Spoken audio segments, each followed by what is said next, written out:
Smart switches are great. Smart bulbs are great. But used together, total nightmare. Unless you do it right.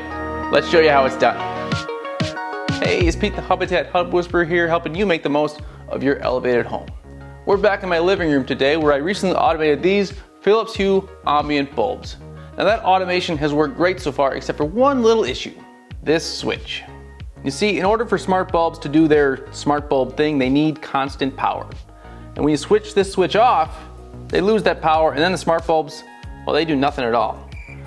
Now, I've been training my kids for the last 10 years to turn switches off when they leave a room. It is finally kicking in.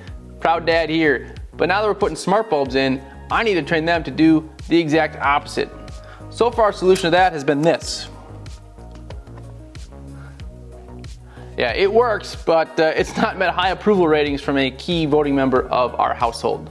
So let's explore a few options you can use to use smart bulbs and switches together in harmony. If you don't care about having manual control over your smart bulbs, you can just turn the switch on and install one of these switch covers over the switch so nobody turns it off. They're pretty cheap and it's a little less ugly than the masking tape I was using. Problem solved. If you still want some manual control over your light bulbs, the easiest option is to add a button controller. Now this requires no wiring, and you can add it anywhere you want to, even right next to the switch that you just covered up. A more advanced option is to take this switch out and replace it with the button controller. You'll need to rewire the box so the power passes through without a switch. Of course, if you plan to do this yourself, make sure the power is turned off at the breaker, you are comfortable working with electricity, and you follow all instructions and codes. Once you have a button controller installed, you'll need to build a rule for it to control your lights, which I'll show you at the second part of this video. The third option is to replace your switch with a smart switch or dimmer that allows you to disable the local actuator in the switch. By disabling the actuator, the electricity passes through the switch, essentially turning it into a button controller. The Inovelli Red Series Dimmer featured in my office automation video allows this. If you have one, you can turn off the actuator by going into the device detail page of the device. Scroll down to the preferences and select smart bulb mode, enable, and toggle disable local load control to on. The buttons can now be programmed to do whatever you want them to do.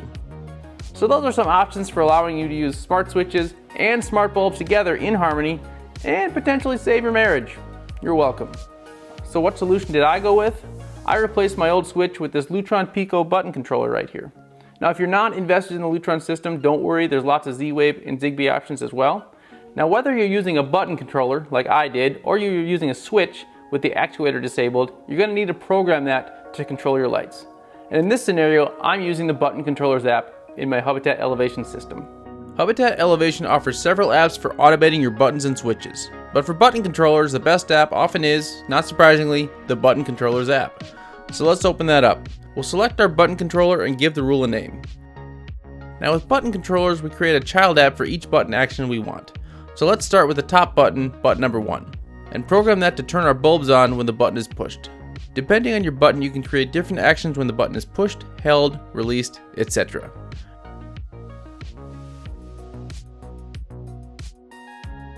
The action type we want is to set bulbs, and then we want to set color temperature by modes.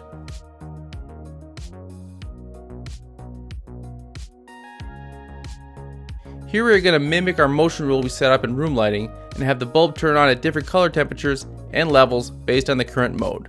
I'll speed through that, but once you have that set, you hit done, and your first button is set. I think you get the gist of it, so I'm not going to have you sit through every button I program, but I do want to show you a cool way to program the dimmer button so it raises the dimmer level while you hold the button down and stops when you let go.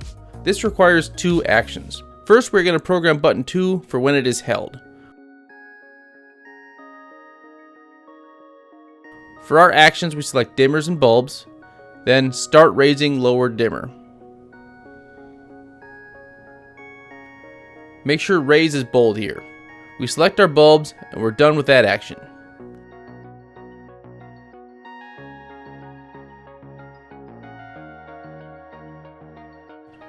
Now we need to set the button to stop raising the dimmer level when it is released. Again, we create another button action for button 2 when it is released. Now we'll select the action. Select dimmers and bulbs, then stop changing dimmer. We select the bulbs and we are done with that action and that rule. So the effect of these two rules is that when you hold down button 2, the lights get brighter, and when you let go, it stops. You can obviously create the reverse effect on the down arrow button, button 4. Again, I'm not going to sit here and walk through every single button that we program, but in the end, you'll get a button rule that looks something like this. Well, that's it. We've got wall control, we've got smart bulbs, and we have a happy family, which might just be the most important thing in home automation. If you need some more help and tips, check out our community at community.hubitat.com. Subscribe to our channel to see more videos like this. And as always, thanks for watching, and thanks for elevating your environment with Hubitat Elevation.